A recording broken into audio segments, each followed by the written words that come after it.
Hi everyone, this is the PlanesTalkers. This is Sean. And this is Rez. And we're going to be going over all the multicolored cards in the 2016 Commander sets. So this is going to be a little bit different for us. We've been going through all the other colors and not many new colors there because of the 4-color set that they're releasing. So we have a total of 25 new gold cards, multicolored cards to take a look at. And here's our first one. So this is a Kiri Line Slinger. It is a red and a white. It is a 0/3 core soldier ally legendary creature. This has Partner, which is the new commander ability, which you can have 2 commanders if they are both partnered. It has First Strike, Vigilance, and Akiri, the Line Slinger, gets +1/+0 for each artifact you control. So we did a lot of Battle for Zendikar drafting, and what was the one thing that I always tried to force in a Battle for Zendikar draft? You always tried forcing these allies, like particularly either the black-white life gain ally or the red-white ally. The red-white ally was my weakness, and this should yell and scream that this is my commander, and yet I'm feeling underwhelmed. For commander, I do think it doesn't really affect but it is a First Strike Vigilance. But if you don't have a lot of artifacts, this card is essentially useless. It won't do much for you. You're going to be playing it for its commander colors at that point. Yeah, and I want it to be something with the soldier. I want it to be something with the ally, and it doesn't even do anything there. It's looking for artifacts, which I guess in a soldier deck I could do some kind of artifact theme, but just kind of underwhelming to start off our multicolored cards. Yeah, I'm not too high on this one, but it could very easily end games in the right deck. What do you think about the partner ability? The partner ability seems like a cop-out of making 4-color cards, but I understand that they have a lot of trouble making 4-color cards. They said that the 4-color cards are mostly about the color they're not compared to the colors they are. So they have very difficult times trying to make these cards, which I'm fine if they want it this way, but they should go back and make some of the previous legendary cards have partnership. They should not just have only these ones have partner. They should go back and say, well, these are legendary creatures. These all have partner, or they don't. Like, I can agree. Yeah, I think I think going back and looking back at some of the past legendary creatures that especially go together, I think that could be really great. Yeah, they should print out a list that has partner, because it'll make some of these other legendary creatures more playable too. Agreed. All right, let's continue. All right, we're going to be moving on to one of the non-commander cards, which is going to be Ancient Excavation, which is 2 colorless, a blue and a black. It's an instant. It draws cards equal to the number of cards in your hand. Then you discard a card for each card drawn this way. It has basic land cycling 2. 2 colorless, discard this card, search your library for a basic land, reveal it and put it into your hand, then shuffle your library. I probably would rather not even land cycle this unless I was desperate, because I would just discard my hand. And land cycling for this seems really, really desperate. But this seems like a very quintessential black-blue card. I think it's really, really awesome. Yeah, this goes very well with their effects of I'm just going to draw a million cards and fill my graveyard and then play things from the graveyard. Especially with the Magus of the Will. This is going to go very well with that. Yeah, definitely get all those cards in the graveyard so that I can play from there. Just what we need, Dredge and Commander. Yeah, well, it'll play in other aspects too. They'll be playing like Animate Deads. Right. They'll be doing a lot of Reanimator stuff with this card. I think it's awesome. Alright, we're going to move on to H-Frax, the Praetor's Voice, which is one of the new 4-color commanders. Actually, they only made legendary 4-color cards for this commander. There are no other 4-color commander cards out there that are legendary. So this is the green, white, blue, black one. It is a legendary creature, Angel Horror.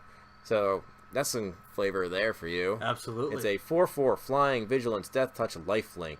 And at the beginning of your end step, you proliferate. So this does have a lot going for it. The blue is flying, the vigilance is white. But I really don't see the green aspect in this one. Lifelink. I wouldn't call green lifelinks. Green doesn't very often get lifelink. It's usually white and black get lifelink. Flying is usually white and blue. Death touch is sometimes green. I might argue there. Well, this goes back to what you were saying before, that it's just really not a red card. And that's what we can say about this. This is not red.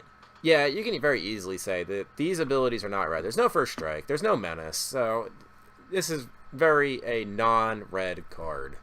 Yeah. I love the fact that it's at your end step, so you get that proliferate right away. The Angel Horror looks fantastic. You see that Phyrexian Angel coming through nice and clean. Well, I'll be definitely buying this to put in an Angel deck here. Yeah, this is going to be an Angel Commander. This is going to be a lot of fun to play with.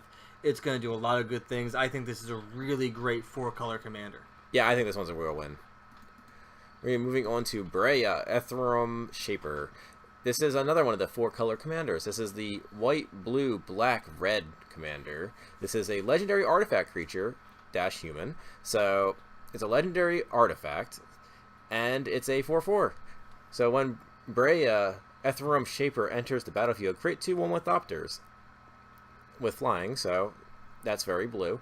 You pay 2, colorless, sacrifice 2 artifacts, choose 1. Brea deals 3 damage to target creature, or target player, my mistake. Target creature gets -4/-4 until end of turn, or you gain 5 life. These all are very on-color abilities. I don't think the Atrax had a lot. I can say for sure that all those were those color specific. They do kind of all play around. Like Death Touch is either blue or is either green or black. The Flying's blue or white. This one, 3 damage directly to a player, red.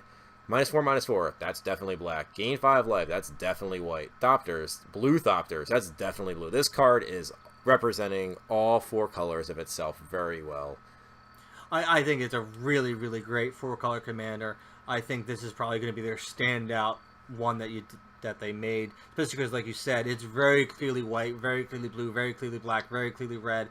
I love the artifact is even in there, and the artwork is really phenomenal as well. Oh yes, you can even see that it has all 4 colors in the artwork. I mean, the top right is the white, the top left is the red, the bottom right is the blue, the bottom left is the bluish, so it's kind of black. So yeah, I mean, this is a very visually, that card is that card. It looks like they took the most care with this one. Agreed, and I think it's a huge win, and it's definitely a commander that I would be wanting to build around. All right, we're going to be moving on to Bruce Tarl, Boorish Herder.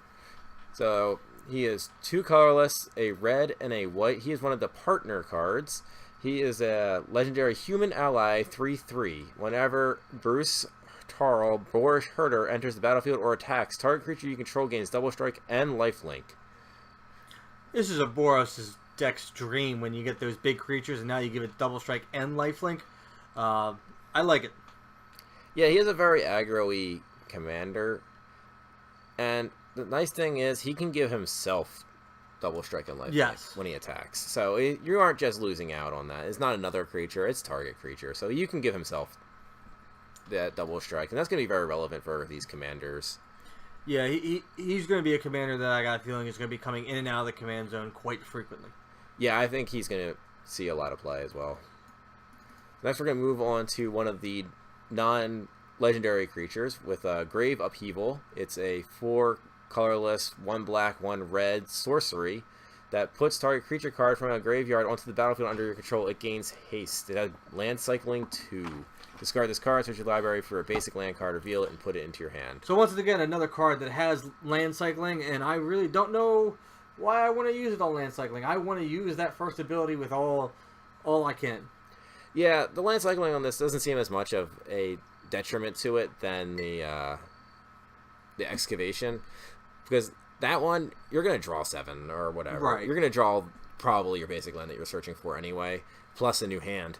This one I can understand the cycling more because it's a 6 cost. That's expensive for a reanimator ability. It is expensive, but I feel so bad if I have to spend this card just to go get an island or to go get my mountain. Yeah, but I think this is a card I want to cast, and I want to be able to take your best creature and put it into my play. I think in reality, though, this card is not going to see much play. I think this is one of the ones you can leave out and not feel too bad about it.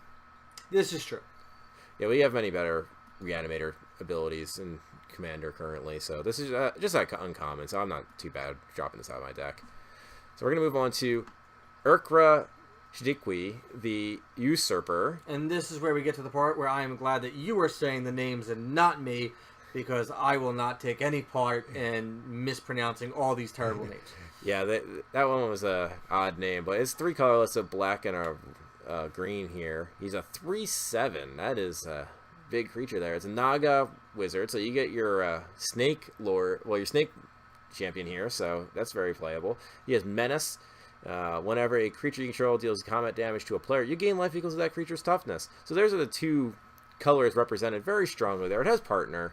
This is a very flavorful card. It has the green flavor, it has the black flavor. It's a huge 3/7.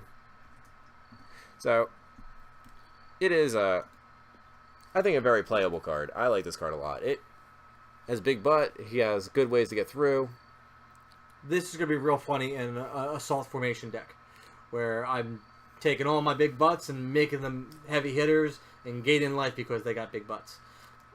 Oh yeah, he's going to fit really well into assault formation Durian decks. So he's very playable. I think he's going to see some good play. Someone's going to build a deck around him. Next we're going to move on to Ishaya, Ojitai Dragon Speaker. And it is a 2 colorless, 1 white, 1 blue, 1/1 flying bird monk. So whenever an opponent casts a spell, you put a 1/1 counter on Ishaya, and then it has partner.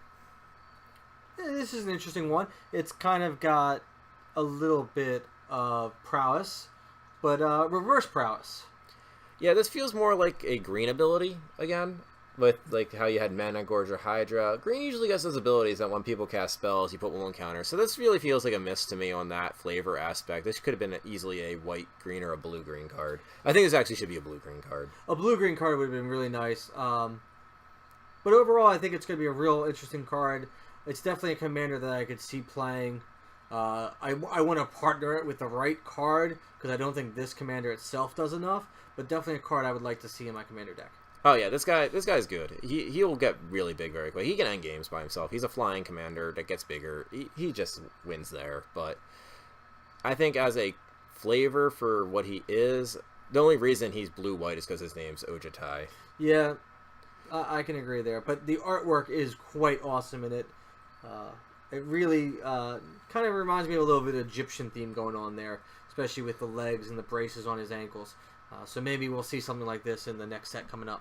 Yeah, maybe we will. All right, we'll move on to the next card. This is Krarum Ludwig's Opus. So this is the zombie horror partner here. So he's 3 colorless, a blue and a red. He's a 4/4 flying haste. Whenever an opponent casts his or her second spell each turn, you draw a card. I think this is actually very flavorful for what he is. He has the flying, which is blue, has the haste, which is red, and then he gets to draw that extra card like the Durin that they have in standard currently. Yeah, I think it's great. Flying zombies. Who doesn't want a flying zombie? I think that's the only flavor miss we see here. It's just he's a flying zombie. Yeah, I don't think I actually see wings on him. Yeah. But he has the flying ability, so who knows how he's doing his flying, but I guess that lightning is supposed to be his wings and he's just flying on the electricity. Who knows? But it's a good card. I don't think I'm going to be using this as my commander, though. Yeah, I can see you not playing him as a commander, but I think that 4/4 flying haste is actually pretty good for a commander. He draws you the extra cards. He's a zombie, so he goes into zombie tribals very well. I mean, the fact that he isn't black, but he's a zombie, does hurt him, because if you're just gonna play him as your commander, you have to partner him. He can't be partner with a black. Yeah. Yeah, so I think he's still a win. Okay. All right, we're gonna move on to Kadeli, Chosen of Krufix, which is 2 colorless, a green and a blue. It's a 2/3 human wizard, and you can tap it to add 1 colorless to your mana pool for each card you've drawn this turn. Now that is another Krufix card that's going to make everyone very angry in Commander here. So, it's very on flavor for blue and green, though. You got the blue because you're rewarding for your drawing your cards. You got your green because it's going to ramp you into your big creatures. Flavor-wise, I love it. If I see this song on the battlefield, though, I'm just going to cry. Oh, yeah. For us as a commander, it is going to be very tough. Because then they have the other Krufix stuff that is just going to combo so well with it. Because that other one, it untaps all your permanents. It's going to get a little messy. Yeah, the Prophet of Krufix and this will combo very, very well. But this is a great card, and I want to see it on my side of the table. I don't want to see it on yours. But I guess that's a lot of the best cards in Magic, right? Yeah, you don't very often want to see your opponent playing cards, but then again. So we're going to move on to... Oh, man, these are some tough ones. Kianos and Tiro of Melodis, which is the 4-color of red, green, white, blue. So this is a 2/8 human soldier. So he is big in the butt. But at the beginning of your end step, draw a card. For each player may put a land card from his or her hand onto the battlefield, and then each opponent who didn't draw draws a card. So at the beginning of your end step, you're going to be drawing a card, and then at each player who may put a card on a land from their hand onto the battlefield, and then each one who doesn't draws a card. I don't know. I don't think this is a very good 4-color commander here. Yeah, most of the talk that I've heard about this card is the fact that the 2 characters on the card are the first gay characters in Magic.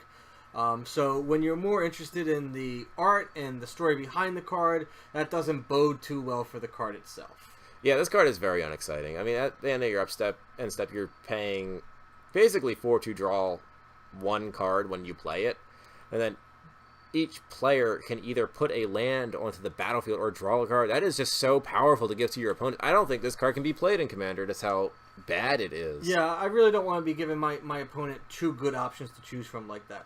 It'd be a shame if this is the actual first gay couple that they put them on such a bad card. Yeah. I don't want them to think that, like, oh no, no one likes it because they're gay. I'd rather people be like, oh no, no one likes it because it's terrible. Yeah.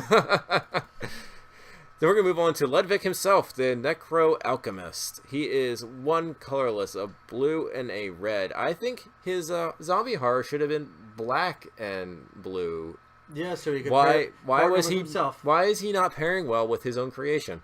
But he is a 1/4 human wizard. At the beginning of each player's end step, that player may draw a card if a player other than you has lost life this turn. That again, I do not like this card. I don't think he's very playable. Yeah, when we look at constructing Commander's decks, I'm okay with my 99 cards being a group hug. My Commander is mine. But even that, I mean, that's not even a downside. I mean, you're just giving your opponent free cards every turn, and you're not really gaining much from it. Like, even the Mind Razor, he gives everyone an extra draw step, but he doesn't, like, he gives you damage, too. He's the commander from one of the older commander sets that has Howling Mine attached to him, so everyone draws an additional card, but every time someone draws a card that's not you, gets 1 damage. This guy just gives them free cards and doesn't even hurt them. Free cards, yeah. And he's not even that big. He's a 1/4. He's a 1/4, yeah. For the greatness that Ludwig is, it's kind of disappointing to see him do something so lackluster. Yeah, they made a really bad Ludwig card, especially for how cool his creations were in Innistrad. Stories. I'd really like to see him pumping out some zombies. Or even some horrors or something. Right. I mean, he made the Ludwig experiment. It was the 13-13 from that egg that turns. So that was pretty cool. I mean, it wasn't a great card, but the flavor of it was great. The flavor was there, and just having you draw cards for somebody that's supposed to be one of the great creators of zombies and horrors. No? Ludwig, you're letting me down. Yeah, the fact that it's at every player's end step, that player may draw a card if a player other than you lost life this turn. I mean, so in Commander, people are going to be losing life pretty regularly, and then just giving everyone a free card at the end of their end step. It's just so bad. I can't even see this card being played. It's just a terrible card. Alright, now we're moving on to Migratory Route, which is one of the non-commander cards. It's going to be a 3 colorless white and a blue. It creates 4/1 bird creature tokens with flying. It has basic land cycling for 2. So, if you're playing a token deck, this is good. Okay. I mean, there's better. There's the one that has Entwine from, I think it's one of the Return to Ravnica sets. It has the Entwine there where you draw a card and then you create 4 bird tokens. So that can be significantly better than this, but I think it's playable because it's 4/1/1 flyers for 5. That's very on curve. My only problem with this is the art looks like it's from a postage stamp. Yeah, I think they could have gotten a little more creative with the Migratory Route here, but I think it's an okay card. I can see playing it. It's an okay card. I just wish it had some better art. Then we're going to move on to Ravos Soul Tender. He's a 3 colorless, 1 white, 1 black, 2/2 human cleric with flying. Other creatures you control get +1/+1, and at the beginning of your upkeep, you may return target creature card from your graveyard to your hand. He has partner as well. Yeah, this card is a huge win for me. Yeah, definitely. This is the kind of commander I want. It helps me, it helps only me, and it helps me in multiple ways. I get a flying creature, I get a lord for all my other creatures, and all my graveyard stuff's coming back to me. Yeah, this is a huge win. Yeah, this card does a lot, and it has the flavor too. I mean, the white gets Glorious Anthem, which is the +1/+1. It has the Gravedigger effect, where you just return creature cards from your graveyard to your hand. So, I mean, it's very on color. It's very good. I could see this being played a lot. Yep. So we're gonna move on to Rayhan, last of the Abzane. He is 1 colorless, 1 black, and 1 green, and it is a 0/0. Human warrior, but when Rayhan enters the battlefield, you put 3 1/1 counters on it. So whenever a creature you control dies or is put into the commander zone, if it had 1 or more 1/1 counters on it, you may put that many 1/1 counters on target creature. So it just kind of shifts 1/1 counters around. I think this is very flavorful and playable too. I mean, this was what Abzane did when it was being big. I'm perfectly okay with this. It's nice to know that if I'm going to invest all this into putting +1/+1 counters on it, I'm not going to lose them. It's a nice little safety valve that all my investment is not for nothing. Yeah, it just annoys me that it says last of the Abzane, but it's only a black-green card, not a white-black-green card. It should be all 3. I think this is a fail on that fact, but besides that, I think this is very on color, on point. I'll agree. So we're going to move on to Saskia, the Unyielding. This is another one of the 4-color commanders. This is the black, red, green, white commander with it's a 3/4 human soldier. It has vigilance and haste. It has, as Saskia, the Unyielding enters the battlefield, choose a player. Whenever a creature you control deals combat damage to a player, it deals that much damage to that chosen player. So that is very good. That is going to be very good for you. It's a very good commander. This is significantly better than the last 4-color commander we just reviewed. This one has 1 color points. I mean, vigilance is white, haste is red. That combat damage, I guess, is more of a we don't really see that effect too often. No. It kind of feels like a stuffy doll-esque ability. But yeah, this is a very powerful planeswalker commander. He's just gonna win games. Yeah, but he definitely puts a big target on who you're friends with and who you're not friends with. Oh yeah, calling out one player and you just be like, everything I do doubles to you is not going to be very friendly for you. So we're going to move on to Zadar, Condo of Jamora. So this is a 2 colorless green, white, 2/5 human knight. So they're going really far back here with flanking.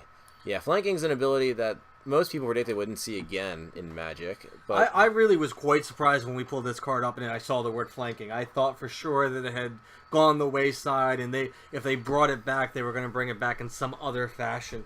But to just bring it back as straight up flanking was really surprising to me. Yeah, this is really surprising to me as well. Flanking last I've seen was in the Urza block. I really played heavily with it, mostly Mirage, but flanking was just so good. And whenever a creature without flanking blocks this creature, the blocking creature is -1/-1. So blocking with multiple creatures is not very favorable. But this guy also has more than just flanking. He has creatures your opponents control without flying or reach cannot block creatures with power 2 or less. He is just a win all around. And he really brings me back to the days of me playing Mirage. So I think he's a win. So you definitely have been playing Magic longer than I have, and I never got to play with the flanking ability in full force. But this makes me want to do that. And to be able to do it in a commander where there are all going to be all these creatures on the battlefield, I think this could be a lot of fun to play with. Oh yeah, he definitely is going to punish people for multiple blocking. It's just going to be very unfavorable to block with essentially anything. He's just going to mow through people. It's going to be great. Alright, we're going to move on to Silas Ren, Seeker Adept. He has 1 colorless, a blue, and a black. He has a 2/2 legendary artifact creature. He's a human. So he has Death Touch, and whenever he deals combat damage to a player, choose target artifact in your graveyard, and you may cast that card this turn. So that is very good. He is a very good commander. He gets your artifacts back, and you get that cast the trigger if it does have a cast ability. So, but they can counter it, so that does have the downside there. It does. But he's also a 2/2 Death Touch, which is going to be pretty relevant for being a commander. Yeah, I think this is a real good card for black-blue. I like the artifact. I like the Death Touch. It's another commander that I can see getting bounced back to the command zone quite frequently and me just playing him back out again. So I'm glad that he's a low-cost at 3-drop because I can just use that Death Touch to my advantage. Oh, yeah, and people are more likely than not going to let you get damage through that 2 Death Touch that's just going to keep coming back. It's kind of hard to trade one of your better creatures with. So many times you're going to probably find this guy just sneaking through for 2 because he's not big enough for people to care about. So yeah, you're going to be getting those artifacts back pretty regularly. So we're going to move on to one of the non-commander cards, and it's going to be Sylvan Reclamation, which is 3 colorless, green, and a white. It's an instant, and then you exile up to 2 target artifacts and or enchantments, and has basic land cycling for 2. I think this one's actually a win of those. I probably think this is probably the best one that they made. It exiles troublesome artifacts and enchantments, so your opponent's never getting them back. And enchantments are always considered something in Commander that are hard to deal with. People don't really have a lot to deal with a lot of enchantments, so I think this card's a win. Absolutely, and the fact that it gets up to 2. I don't mind sitting back and letting an enchantment build up for a little while, but eventually I just need to get rid of them. And the fact that I can get rid of 2 at once can really swing the battles towards my favor. Especially since it's instant speed as well. That instant removal of them is going to be very, very good in interrupting combos. Agreed. Move on to Tana, the Bloodsower. So she is a 2/2 elf druid that costs 2 colorless, a red and a green. She has trample, and whenever Tana, the Bloodsower, deals combat damage to a player, create that many 1/1 green sapling. So that's going to be very good in token decks. I mean, the trample will probably not be relevant very often. It's a 2/2. I guess if they chump it with a 1/1, you're going to get that 1 token anyway. You can get ways to pump it up, but yeah, with it being red green, I'm pretty sure you're gonna find some kind of pump spells there. This is a commander.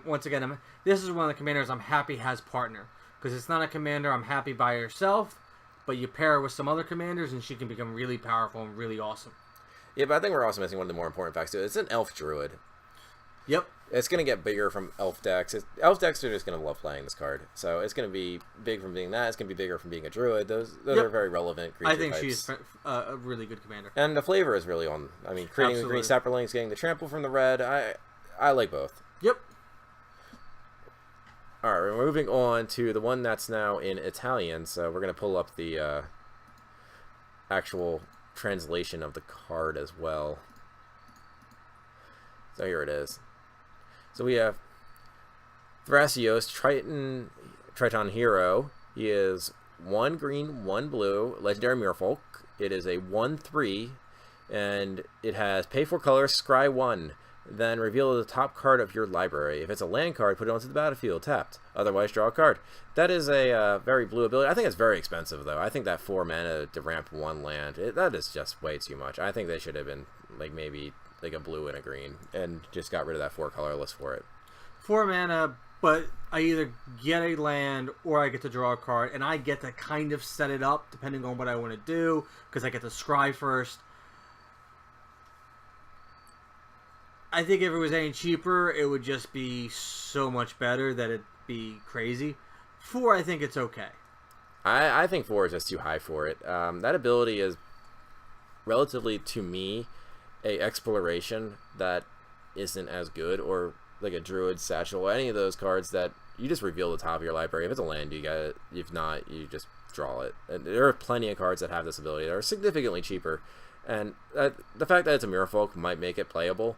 And then he's only 2 mana to cast, and you're still going to get benefits from that 4 cost eventually in Commander. People will play it just for that, but to me, I think it should have been cheaper, and it'd be significantly more playable. I can see it. But a Merfolk that lets me set up my draws, set up my land the way I want it. A 1/3 body, which isn't terrible. I think I'll see some play, not huge amounts. So we're moving on to another one of these basic land cycle golds, which is Treacherous Terrain. It's 6 colorless, 1 red, 1 green.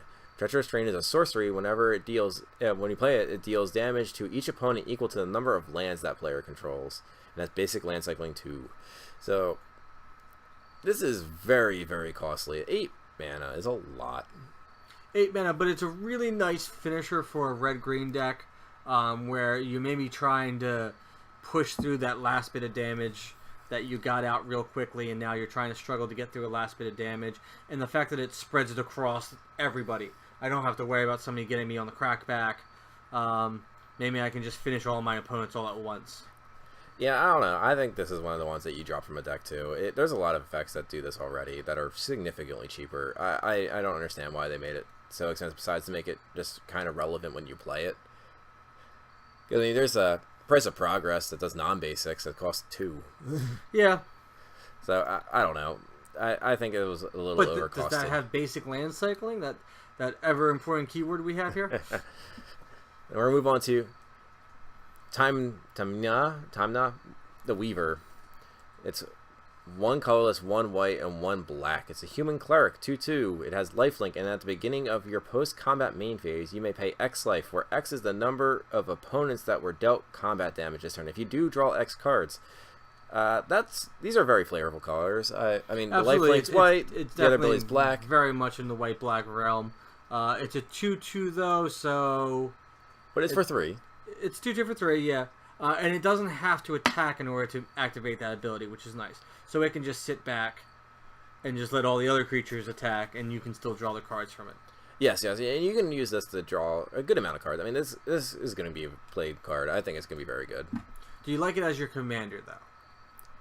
I would use this as a command. Because you have to remember, this is one of 2 commanders. It's not going to be played as a singular. This is true, yeah. I mean, you could play it as a singular, but I'm going to play this as 2. I'm going to play this too. All right, I'll agree there that the partner really makes it that much better because I can balance it out with something else. Yeah, this card is not something you play as a commander by itself, but others you can play with it. We're going to move on to the Vile Smasher the Fierce. So it is a 1 colorless, 1 black, 1 red. It's a 2/3 Goblin Berserker. The art's pretty cool in this. He's throwing these vials there. It looks like dragons even.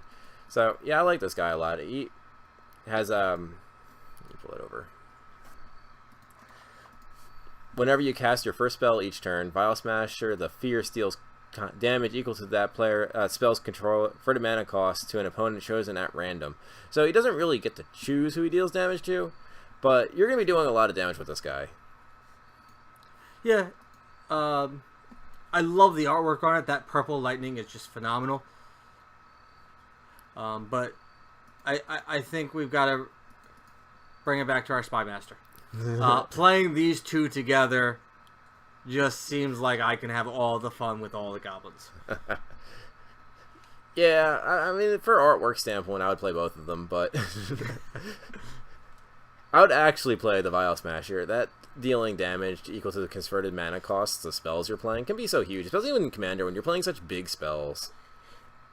Yeah, I can agree. The only thing that I see an issue here in Magic has tended to get away from it is that chosen at random. How are they expecting people to choose at random when they're playing with 4 players? Are we all going to have to start carrying around our D4s from Dungeons & Dragons? Or are we going to have to whip out our cell phone apps? What exactly is going to be the preferred method of choosing an opponent at random? Yeah, they're going to have to start releasing some dice for this game because it's just getting out of control. I mean, I've been using Warhammer dice, but they need to start upping their game here with their releases of stuff. Because you're right, we're choosing at random now from anywhere between 3 to like 8 people. So how am I expected to choose randomly for this? And then dice no longer work, coins no longer work. How do I... Yeah, so it's a great card. I like it, but I need some help, Wizards. How am I supposed to figure this out? Yeah, he'll be fun, though. I think he'll be seen play. Absolutely. We'll move on to our, I think, final one. Yidris, the Maelstrom Wielder. This is the last 4-color one. It's the blue, black, red, green one.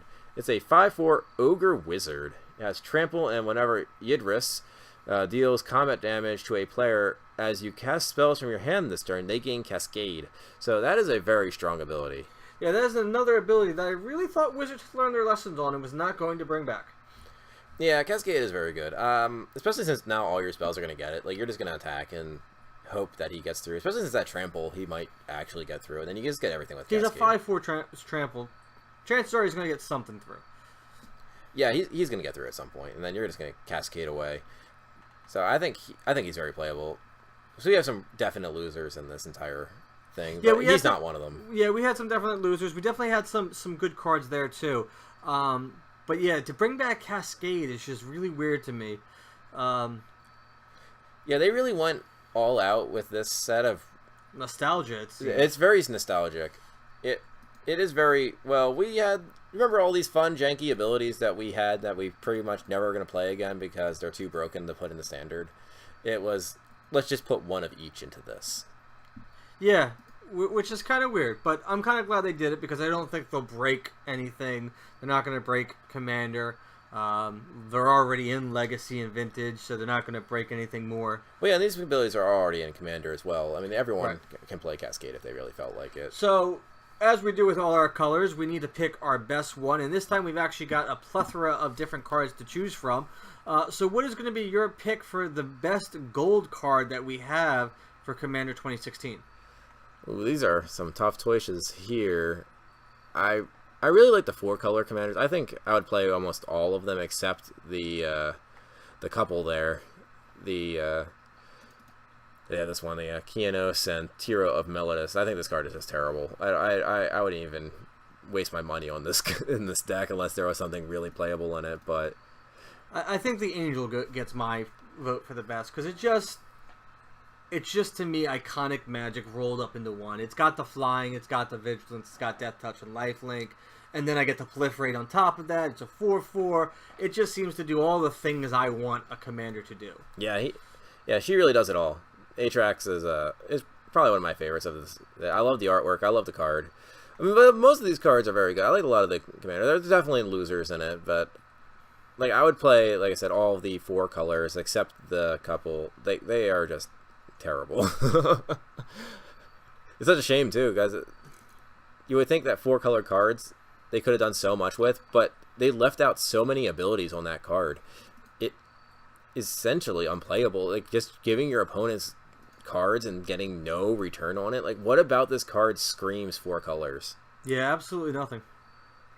To me, this isn't even a 2-color card or a 1-color card. And to have Mythic? Yeah, to have a Mythic, to have a couple there to represent it by 4 colors, there's so much that you could have done there.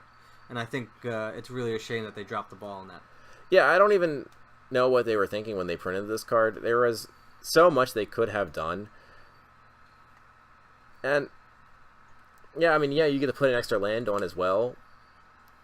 But your opponent gets to draw a card if they don't. So it's not even like you could choose not to put that extra land on. So what about this card says it's red? What about this card says it's white? Yeah, I really don't know, and it's a shame. I only see green and blue in this. Yep, that's where I'm just going to stick with my Angel. Well, with that is all the new cards from Commander 2016. Looks like a lot of new cards that we'll be playing with our play group for sure.